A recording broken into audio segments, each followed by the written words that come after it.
But if you remember, the Great Recession started in 2007, but I was doing interviews on popular shows in mid-2008, and they were saying there's no recession. So what happened was all these economists went backwards and revised down all the data, and then they said, okay, I guess we were in recession. They didn't even think a recession was coming. But the fact of the matter is we were actually in one at the time, and they couldn't even see that.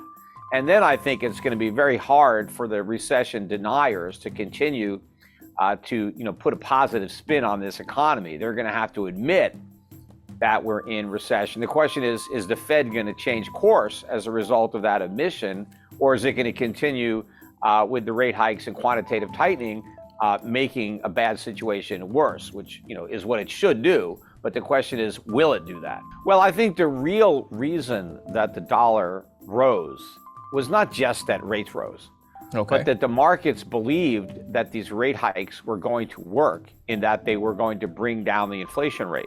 The Fed said that we're going to return inflation to 2%, and we're going to do whatever it takes to make that happen. And the markets basically took the Fed at its word. So they bought the dollar on the idea that these high rates were going to produce positive real returns for dollars. But I think as the markets come to terms with reality that despite the rate hikes, inflation is not going down to 2%. In fact, it's more likely to head higher after this brief dip that we've had. And so that even though the Fed has raised rates are still negative from a real term. And if you have negative real interest rates, that is not a incentive to hold dollars. That's an incentive to sell dollars, because the interest that you earn is not high enough to compensate you for the purchasing power that you lose.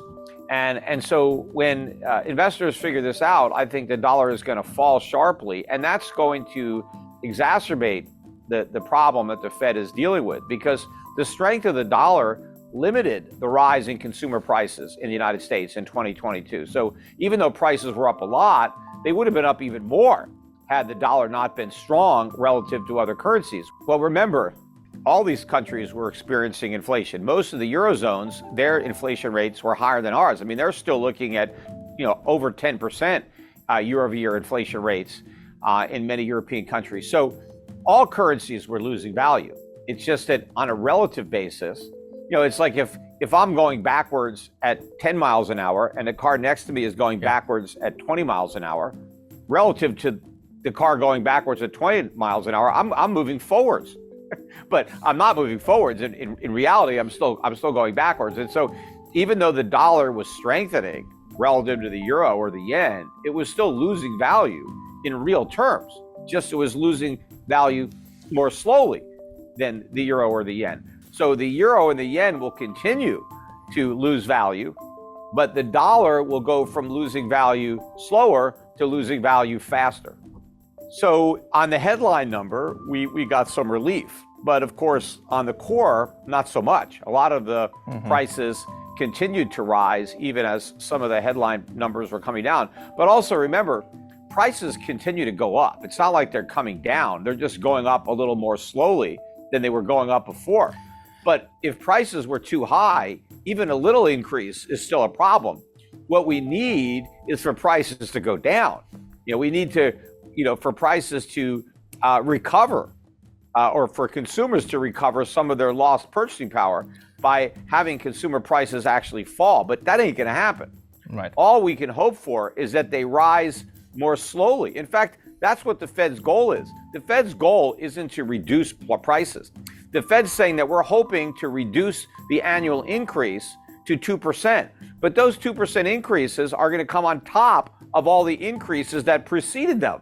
So if prices go up, I think over the last 2 years, they're up better than 15%, even the way the government measures them. In reality, they're probably up closer to 30%. But even if they start going up 2% from here, we're going up 2% from a much higher level, than we were at before. But of course, we're not going down to 2%. We're not even getting anywhere near 2%. Before we get close to 2%, we'll be above 10%. I don't know that the rate hikes had much to do with it, other than maybe they had something to do with the break in commodity prices temporarily. Because remember, those rising interest rates actually feed into higher consumer prices, because Really? people forget that, well, interest rates are prices, right? And so like any other price, they get factored in to finished goods. Like if I am a business, Yeah. I have labor costs, I have raw material costs, well, I also have interest rate costs. Maybe I borrowed some money to build a plant or whatever I'm doing. And so I have to pay interest on my debt. Well, if interest rates go up, well, that's a cost of doing business. I might have to raise prices to cover that. Same thing if you're a landlord. What if I own a bunch of apartment buildings and I have debt on those apartment buildings? Yes, I have costs that I need to recover, but one of those costs is the interest on the money I borrowed. So I may have to raise rents on my tenants to cover the higher cost of servicing the money I borrowed to buy the apartment complex in the first place. So as the Fed is raising interest rates, that is also working to raise prices. Well, no, they're not going to suck up the lower margins. They'll go out of business, and then the ones that remain will have less competition, and then they'll be able to raise prices. But take a look at the example of houses. Yes, higher mortgage rates mean that house prices are going to come down, and they've already started to come down. But the cost of owning a home is not going down. The cost of owning a home is going up. The cost of buying a home is going up, even if the price is down. Because when you buy a house, the price is not even that important for most people, because they mortgage the price. They don't have the money, they have to borrow it. And even if the price goes down 10 or 20%, based on how much higher the mortgage rates are, it's actually more expensive to buy a cheaper house today because of your monthly payments. But your monthly mortgage payment is not it. What about your maintenance? What about your utilities? What about your insurance? These costs are going through the roof. So it's more and more expensive to own a home, to live in a home. These costs are going up, even if the price of the house goes down. And remember, during all these years where we supposedly had no inflation, real estate prices were going up. Well, during the rest of this decade, when we have high inflation, real estate prices are probably going to be going down. And of course, the other thing that has to happen is that interest rates have to rise to a level that exceeds the inflation rate by a comfortable margin. Yes, I have heard because that. Yeah. what needs to happen in order to bring down inflation is we need people to stop spending and start saving. And so why would people save? Well, if they can earn a yield that exceeds the inflation rate, then they're going to get paid to save. Then they'll do it. But if you still hold interest rates below the inflation rate, nobody's going to be dumb enough to save. Everyone's going to spend their money as soon as they get their hands on it, and that is going to make the inflation problem worse. Also, when you look at prices, you have two things going on. You have demand, but then you also have supply.